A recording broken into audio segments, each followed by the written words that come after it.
An balima cɛ ni muso a y'aw bisimila Buguni City kunnafoni ka kunnafoni di kɛnɛ kan ka dɔn ka fɔ an ka wasaden bulon kɔnɔ ni o ye cɛmancɛ fanga wasaden bulon ye Buguni ka den min bɛ n'a bɛ fɔ ale ma ko Honorable Gabriel Koulibaly ni ale bɛ CNT kɔnɔ Jeunesse catholique tɔgɔ la ale ye commission de l'administration territoriale, la décentralisation du culte et de la réconciliation nationale o rapporteur ka dɔn ka fɔ ale kɔni kun nan bɛ kana kɔma segin kɛ a ka dugudenw ye an balima chrétiennakaw ni i ka dɔn ka fɔ tagabolo wɛrɛ maaw fɔ ka taa se denmisɛnninnakaw ma u ye baara minnu kɛ ka dɔn ka fɔ kalo 6 kɔnɔna na u sigili ani bi cɛ baara ni yɛrɛ kɛra ka kɛɲɛ ni karidon ye mɛ kalo tile 16 san 2021 an ka Buguni kɔmana ka yamaruya kɔnɔ Buguni église catholique ba in kɔnɔ.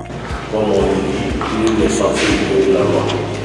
Quand on dit il est censé ignorer la loi, cela veut dire que chacun doit chercher à connaître la loi. Donc si nous avons aujourd'hui la chance d'avoir quelqu'un, c'est-à-dire un membre du comité national de transition qui veut nous rendre compte de ces lois-là,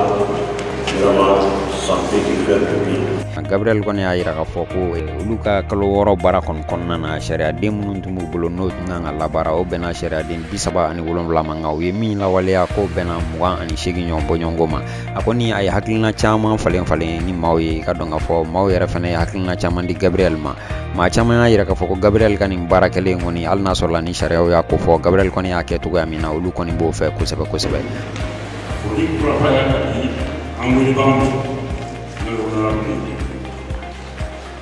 Wele dama ana jamana bɛɛ jɛ de don i bɛ diinɛ la o tɛ diinɛ la bɛɛ jɛ de don o jamana kunkanko n'o bɛ fɔ yɔrɔ jamanaden bɛɛ lajɛlen dama ka kan o kama ni dugu welela ayiwa ka bamananw wele ka silamɛdinɛ mɔgɔw wele ka denmisɛnw wele o wele o mana kɛ yɔrɔ o yɔrɔ la ni jamanadenw bɛɛ kan ka taa o mana taa kɔnɔna de la hakilinaw kɔni tora bɛɛ ye hakilina di maa si ma bali hakilina dili la fo ka taa se kɛnɛ bannen an kɔni an ye ɲininkali tigimɔ an ka kɔmananba ka dangan ba la ni ale ye Amadu So ye ni ale yɛrɛ ye kɔmanan ka dangan fɔlɔ ye ale kɔni y'a yira k'a fɔ ko Gabriel ka nin lawaleyali in kɔni k'ale b'a nɔfɛ su ani tile n'a wulila ko Gabriel kɔni a kana sɛgɛn nin na ka to ka wagati a ka to ka sɔn ka na maaw fɛ ka se ka nin waleya ninnu lawaleya o kɔnɔna na an balima chrétiennakaw ka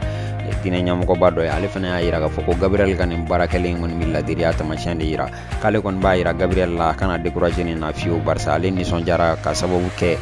chrétien diinɛ fara silamɛ diinɛ kan ani tagabolo wɛrɛw ani denmisɛnninnakaw olu bɛɛ lajɛlen ka fara ɲɔgɔn kan yɔrɔ belebeleba la ni o y'olu yɛrɛ ka jabala belebele ye olu seli yɔrɔ ye ni o ye église catholique ye Buguni kɔnɔna na ko diyara ale kosɛbɛ kosɛbɛ o tuma k'ale bɛ Gabriel kɔni encourager a ka nin baara kɛlen in na hali n'a sɔrɔla ni jamana ka sariya kofɔlenw tɛ sɔn a ka se ka segin ka na kɔma segin kɛ dugudenw ye. ci dira ma a b'a fɔ wajibi ye ci jaabi ɲuman ka fɔ jaabi ɲuman ka a ci bɛɛ la nka a seko ye min ye a bɛ se ka la o ma dɔn a ye mana sara o bɛɛ bɛ dugu ka wale ɲuman na aw fɛ aw fɛ aw ni ce.